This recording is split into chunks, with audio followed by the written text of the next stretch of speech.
Du giver den bare gas.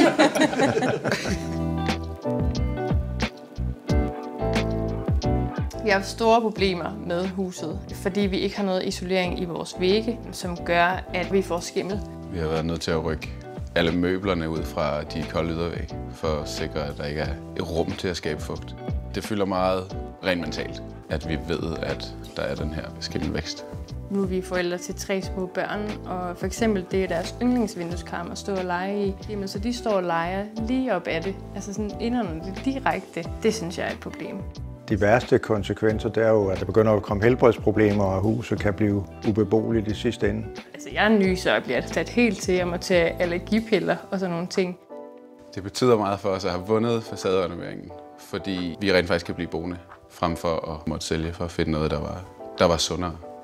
I mange tilfælde så vil vi starte med en termografering for at se, om der er store kuldeborer, og om der er isolering i væggene, og om kuldebordene ved vinduerne er brudt. De 2 ting, vi egentlig har tænkt mest over, energiforbedring og indeklima. Men selvfølgelig også, at det kan se lækkert ud. At det kan ligne et ordentligt sundt hus også udefra.